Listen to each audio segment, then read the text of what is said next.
ये बताता हूं। तो एक कार्यक्रम आज ऐसा हुआ है कि पहली बार कार्यक्रम ले रहे हैं, ऐसा कभी नहीं हुआ। जो भी परिस्थिति हो, लेकिन एक आज आप लोग इतने टाइम से यहां बैठे, कुछ महत्वपूर्ण बातें आपके बीच में मैं कहना चाहता हूं, उसको दिल में आप उतार के लेके जाइएगा, बेशक समाज को लाभ होगा। आज देश के अंदर हमारे महापुरुष, इनका हम अध्ययन करते हैं तो ओबीसी समाज के लोग हैं, उन्होंने ज्योतिराव फूले को अगरबत्ती किया या अपने घर के अंदर फोटो रखा, लेकिन ओबीसी समाज ने ज्योतिराव फूले की कही हुई बातों का अमल नहीं किया। क्या मैं सही कह रहा हूं? सही कह रहा हूं या गलत कह रहा हूं? इसी तरीके से एससी समाज के महापुरुष आपका बाबा साहब अंबेडकर, उन्होंने स्वयं ने कहा है कि मुझे मेरे पढ़े लिखे लोगों ने धोखा दिया। उन्होंने स्वयं ने कहा है, और आज देश आजाद होने के इतने साल बाद भी सिद्ध हो रहा है कि ओबीसी समाज भी बाबा साहब के नक्शे कदम पर नहीं चल रहा है। और आदिवासियों की बात करें, आदिवासी शांति काल में कभी एक नहीं हो सकते, संकट काल में आदिवासी एक जरूर होते हैं। तो अब इस धरती से सदा के लिए आदिवासियों को समाप्त होने का अवसर आ गया है। क्या हम अभी भी टिकट खेलेंगे? ये सोचने वाली बात है। ये हालात जो आज आपके पास में है, वो कल हमारे भी थे। हमने टिकट खेलने वालों का एक तरीका बनाया कि तुम किस तरीके से तुम्हारा सिलेक्शन होगा, किस तरीके से तुमको अधिकतम वोट मिलेंगे और किस तरीके से तुम वहां जाओगे विधानसभा और लोकसभा में, उसका हमने तरीका बनाया। और वहां जाने के बाद भी तुम्हारी नाक में हम नकेल कैसे रखेंगे, इसका भी हमने तरीका बनाया।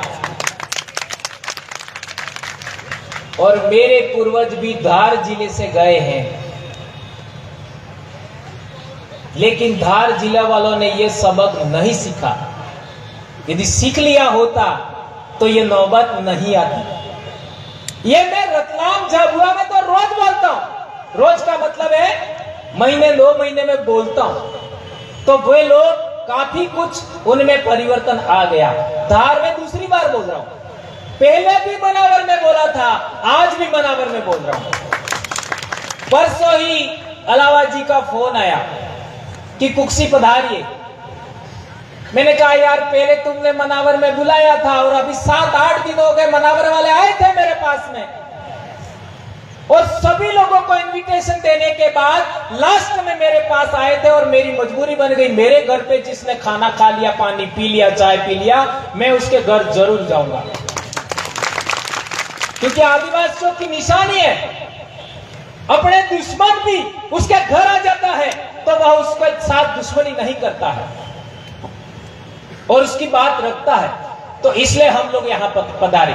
मैं यहाँ पर एक बहुत महत्वपूर्ण, मैं अक्सर आदिवासी पर बोलता हूँ, लेकिन कोई ओबीसी का आदमी मेरे से बहस कर ले ओबीसी के बारे में, तो उसको पता लगेगा कि मैं ओबीसी के बारे में कितना जानता हूँ। कोई एससी का भाई मेरे से एससी के बारे में बहस कर ले, तब उसको पता लगेगा कि मैं एससी के बारे में कितना जानता हूँ। हमने एससी, एसटी, ओबीसी, माइनॉरिटी के संगठन में ही काम किया 12-13 साल, लेकिन हमको लगा कि आदिवासियों को एक करने के लिए मात्र आदिवासी का संगठन बनाना होगा, और वो संगठन का तरीका होना चाहिए, संगठन भी नहीं होना चाहिए। तो हमने आदिवासी परिवार बनाया। आज तक लोगों को पता नहीं है कि आदिवासी परिवार संगठन है या नहीं है। लोगों को आज तक समझ में नहीं आया, आदिवासी परिवार कोई संगठन नहीं है, एक आइडियोलॉजी है, एक विचारधारा है, एक व्यवस्था है। और इस देश के अंदर एससी को इकट्ठा करना चाहते हो, ओबीसी को इकट्ठा करना चाहते हो, माइनॉरिटी को इकट्ठा करना चाहते हो, आदिवासियों को इकट्ठा करके एक मुट्ठी में बदलना चाहते हो, संगठन के विचार से बाहर निकलना होगा। राजनीति अल्पकालिक राजनीति है और धर्म दीर्घकालिक राजनीति है, इसको भी हमें समझना पड़ेगा। आज मध्य प्रदेश के अंदर एससी के लोग परेशान हैं, ओबीसी के लोग परेशान हैं, बेरोजगारी की तो भयंकर हालत है, वो पूरे देश की हालत है। आदिवासियों की तो समस्याओं का कोई सीमा नहीं है।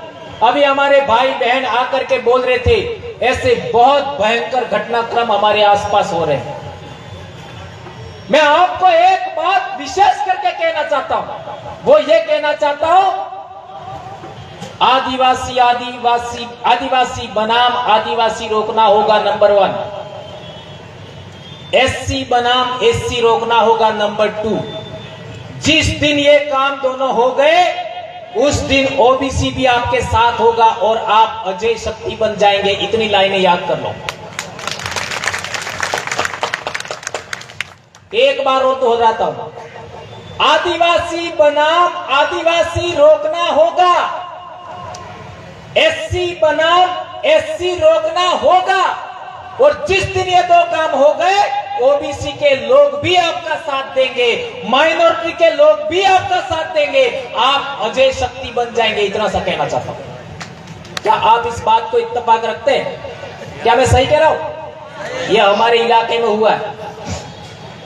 एक छोटा सा कस्बा है, जनरल उम्मीदवार था जिला पंचायत में, और हमारे पास कोई जनरल का आदमी मिला ही नहीं, तो हमने एक मुसलमान भाई को खड़ा कर दिया। मुसलमान भाई को खड़ा कर दिया हमारे जो व्यवस्था है उसके अनुसार। तो उसमें क्या हुआ, हमारे आदिवासी, क्योंकि वोटर्स तो 90% तो आदिवासी था, और वो मुसलमान भाई को मुसलमान भी वोट दे नहीं दे कोई गारंटी नहीं थी। उदाहरण देना चाह रहा हूं, इसको केवल उदाहरण हमारे इलाके का इसे, और बहुत गजब हुआ है, ऐसा कहीं पर भी नहीं होता है। इसके बाद क्या हुआ, हमारे आदिवासी लोगों ने मीटिंग बुलाई, और मीटिंग बुला करके सवाल रखा कि यार अपने लोग तो मुसलमान को वोट नहीं देंगे, क्या करें। तो हमने कहा कि कांग्रेस और भाजपा के जो लोग दूसरे खड़े हैं उनको दे दो। तो उन्होंने कहा नहीं, ऐसा तो नहीं कर सकते, अपन पार्टी को वोट नहीं दे सकते, तो क्या करें। तो मुसलमान है तो क्या हुआ, वो इंसान है कि नहीं, इंसान है कि नहीं।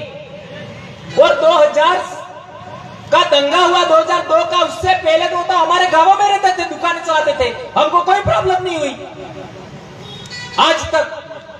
बस इतने से आर्गुमेंट के बाद हमारे लोगों ने बात मान ली,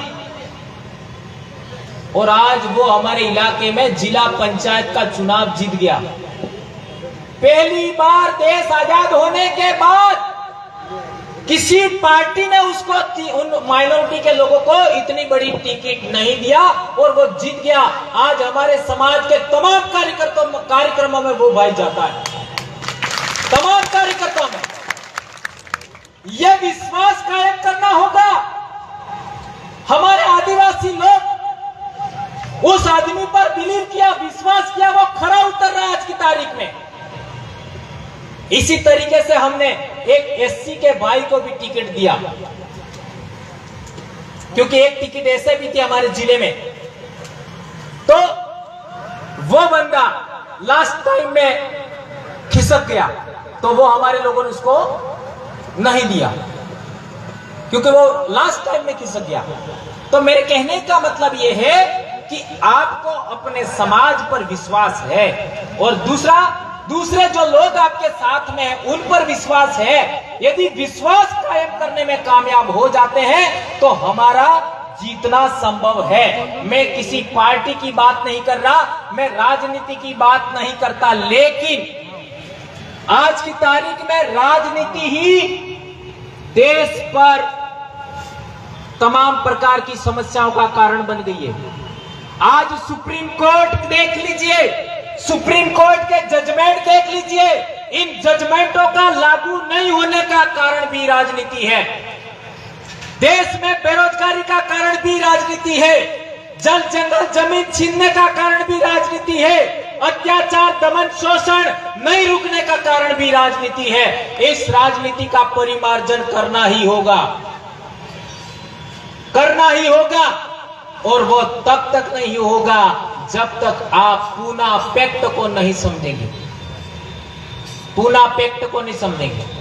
और ये समझाने के लिए मेरे पास समय नहीं है, शॉर्ट ट्रिक समझाता हूं। शॉर्ट ट्रिक ये है कि हमारी रिजर्व जो सीट है, हमारी जो रिजर्व सीट है, उस पर जब तक आदमी उनके द्वारा सेलेक्ट किया हुआ जाएगा, तुम्हारी समस्याओं का समाधान कभी नहीं होगा। जाओ,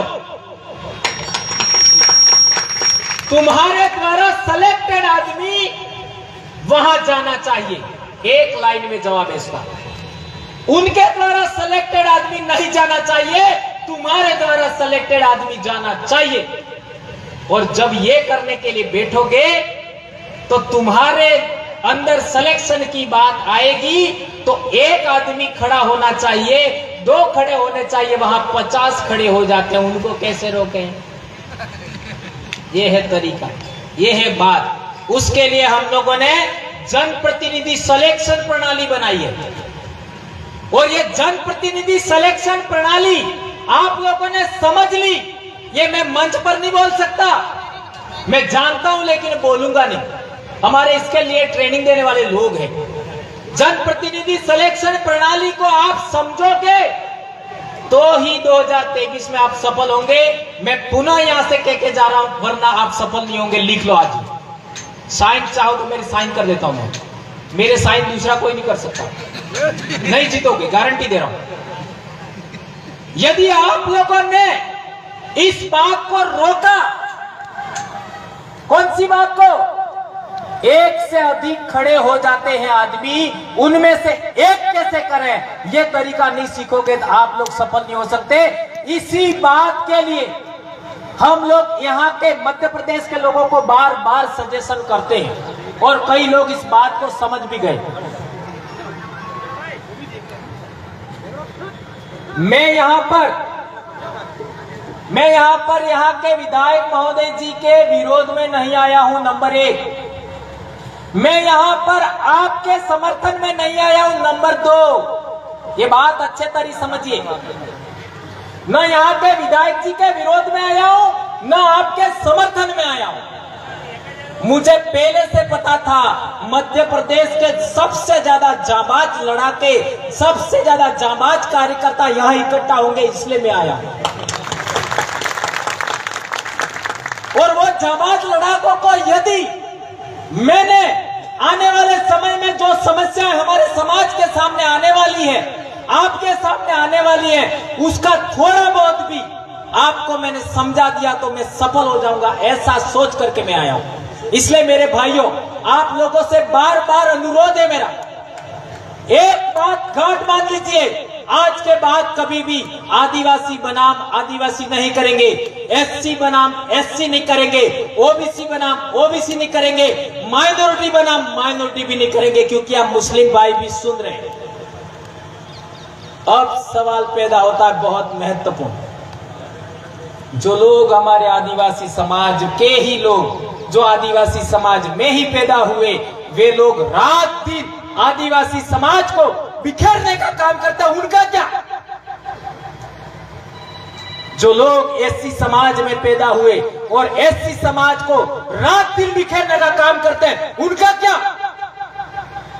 जो लोग ओबीसी समाज में पैदा हुए हैं और ओबीसी समाज को रात दिन बिखेरने का काम करते हैं, उनका क्या करें? उनका भी तरीका हमारे पास में है, उसका भी इंजेक्शन हमने बनाया है। लेकिन उस इंजेक्शन को हाथ में लेने का आप सीखो तब ना, लगाने का बाद में हाथ में लो तो सही। वो इंजेक्शन भी हमने बनाया। तो मेरे कहने का मतलब यह है कि आप लोगों को जनप्रतिनिधि सिलेक्शन प्रणाली को समझे बगैर, उसको अपनाए बगैर हमारा विधानसभा लोकसभा में जाना संभव नहीं है। उसकी नसबंदी 1932 में हुई है। आज कौन सा साल चल रहा है? कितने साल हो गए? 32। 10 साल बाकी है। देश आजाद भी नहीं हुआ था, देश में अंग्रेज थे, संविधान नहीं बना था। उस समय नसबंदी हुई है कि सच्चे आदिवासी लड़ाके, सच्चे एससी के लड़ाके, सच्चे ओबीसी के लड़ाके विधानमंडल में नहीं जाना चाहिए, लोकसभा में नहीं जाना चाहिए। उसका बंदोबस्त तो 1932 में हुआ, और 1932 में मेरे दादा की शादी भी नहीं हुई थी।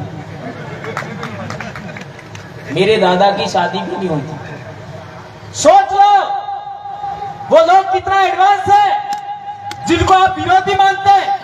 और मैं भंवरलाल परमार, मेरे साथ जी रहे इस धरती पर जितने भी जीव हैं, चाहे वो किसी भी समाज का आदमी हो, किसी भी धर्म का आदमी हो, किसी भी देश का आदमी हो, कोई भी जीव जंतु हो, मैं किसी का दुश्मन नहीं हूं, मैं मानवता का पक्षधर हूं। इसलिए मेरा दायित्व बनता है हमारे देश के अंदर लोकतंत्र कायम होना चाहिए, लोकतंत्र जिंदा रहना चाहिए, संविधान लागू होना चाहिए, मानवता आबाद होनी चाहिए। हमारे देश की शिक्षा पद्धति, हमारे देश के अंदर एक ऐसा विश्वविद्यालय था, 2 से 4 विश्वविद्यालय थे, लेकिन एक विश्वविद्यालय को बार बार याद किया जाता है, नालंदा। 10,000 स्टूडेंट एक जगह पढ़ते थे, आवासीय विद्यालय था, 2000 शिक्षक वहीं रहते थे। क्या इस देश में आज 70 साल हो गए, आजाद हुआ देश, एक भी इंस्टीट्यूशन ऐसा नहीं बना आज की तारीख में। वो देश उस जमाने का विश्व गुरु था। यदि उस तरीके का विश्व गुरु का हम कायम करना चाहते हैं तो हम लोगों को राष्ट्रवाद की परिभाषा भी दूसरी बनानी होगी।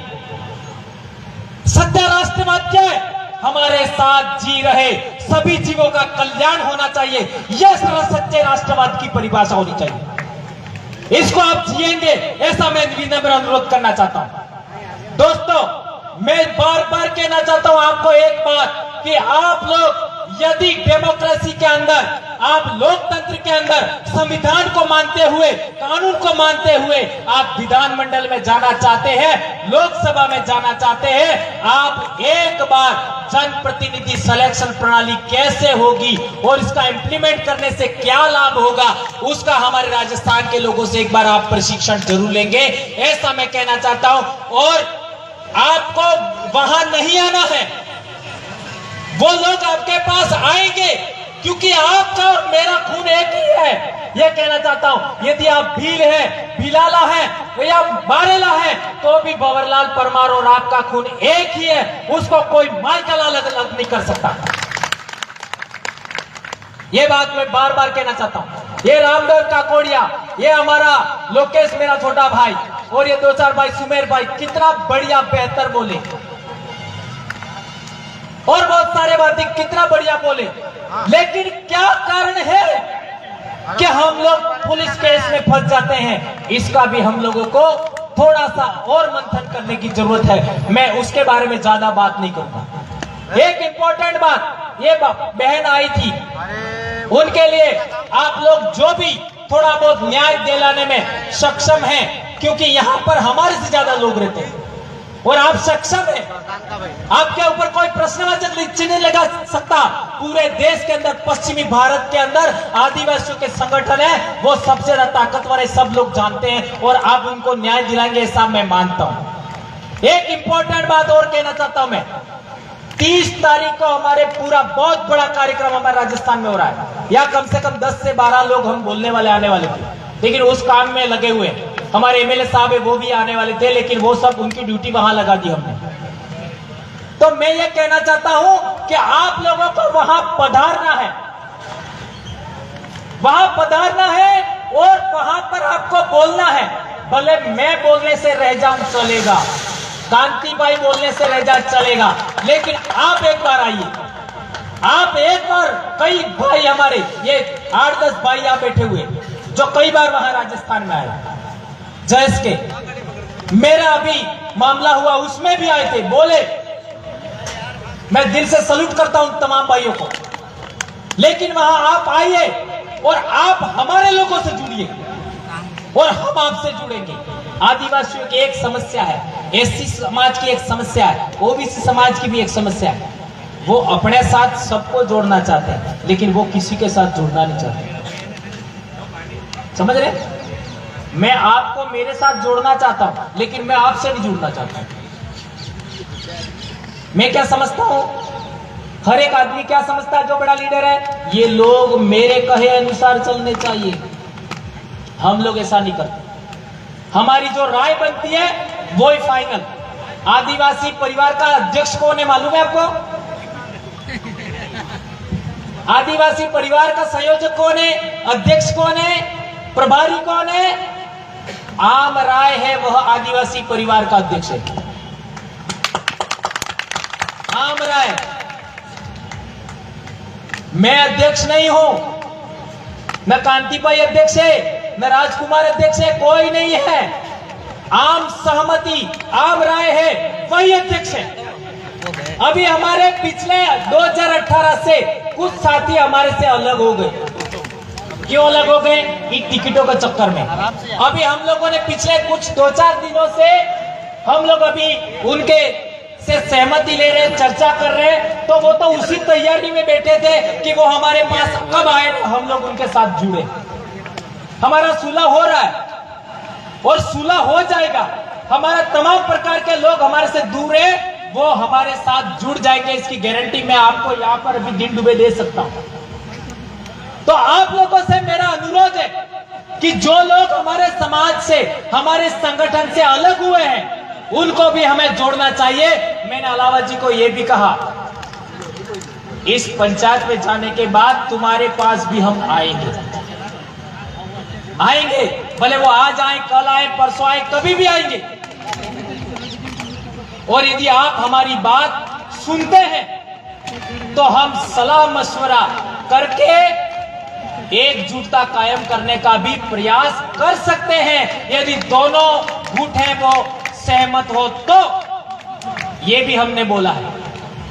तो आप लोगों से विशेष करके मेरा, जितने भाई यहां पर आए हैं, मैं हर बार जो बातें ज्ञान की बताता हूं वो यहां पर नहीं बता पाया, क्योंकि आपने इतने क्वेश्चन, इतनी समस्याएं गिना दी कि इन समस्याओं का समाधान जो आप लोगों ने खोजा था, उसके बारे में मेरा बोलना जरूरी हो गया। आप लोगों को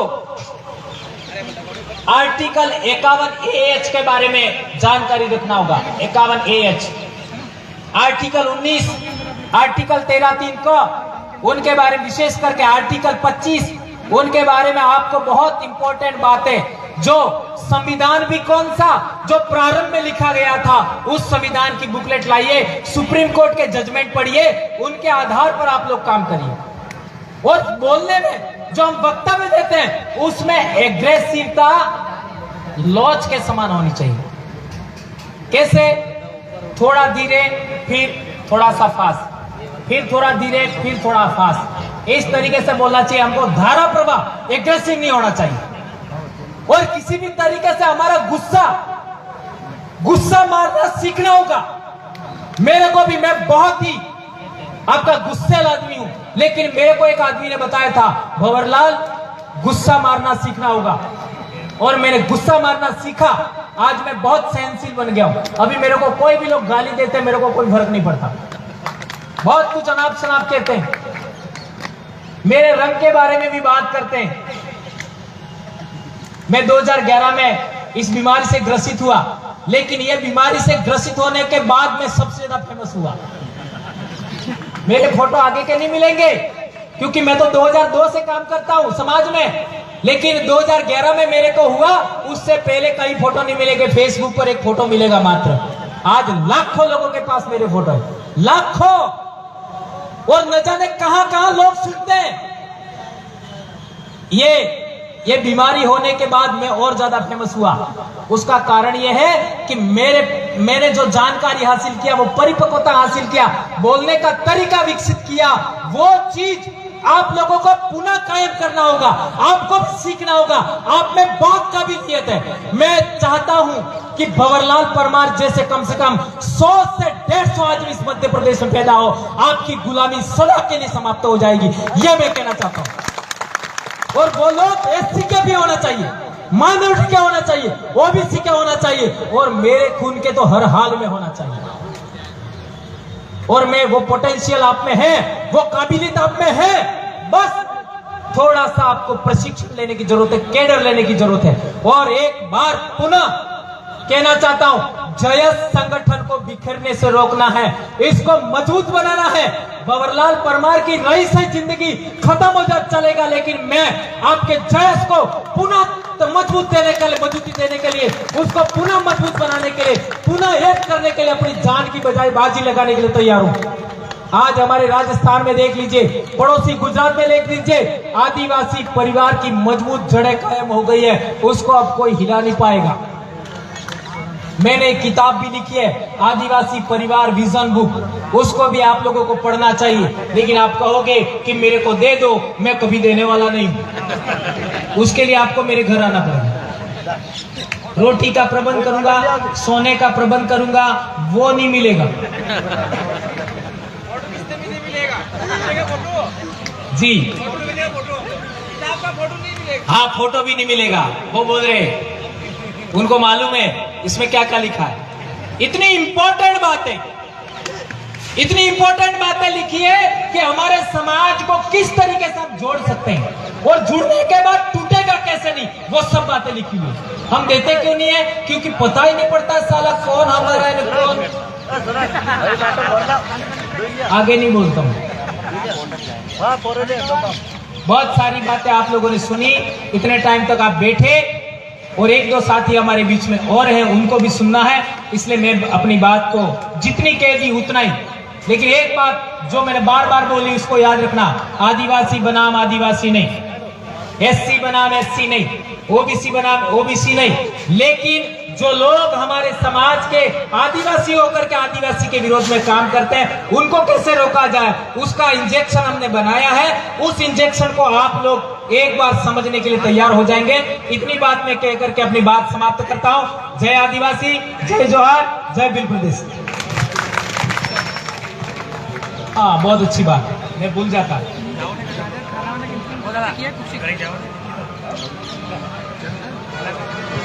सरदारपुर जहां माही नदी निकलती है, उस जगह पर हम ये चाह रहे हैं कि आदिवासी परिवार और जयस का संयुक्त कार्यक्रम हो, और इसमें भीम आर्मी, आजाद समाज पार्टी, जो भी साथी एससी के और ओबीसी के, ओबीसी आपका ओबीसी महासंघ है ना, वो सभी पधारे, और 2 दिन का कार्यक्रम हम ऐसा चाहते हैं। क्या आप लोग सहमत है इसके लिए? आदिवासी परिवार और जयस संयुक्त कार्यक्रम होगा, और उसमें कितने लोग वहां से आएंगे ये देख लेना आप, राजस्थान से, और उसके बाद क्या क्या बदलाव हो जाएंगे, आप दंग रह जाएंगे।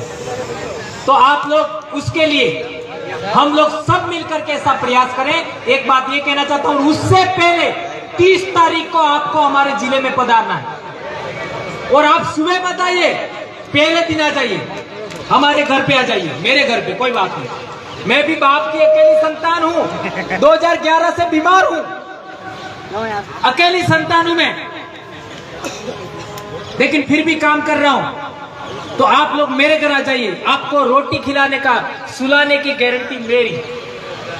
और कोई महिलाएं भी आती है तो मेरी बेटी भी है, मेरी पत्नी भी है, मेरी बहनें भी है, 5 बहनें मेरी, 1-2 नहीं। वो लोग भी आपकी सेवा करने के लिए तत्पर रहेंगे। धन्यवाद। जय जोहार, जय आदिवासी, जय बिल प्रदेश। हेलो, आज जय महापंचायत में हमने एक छोटी सी भेंट सभी हमारे अतिथियों के लिए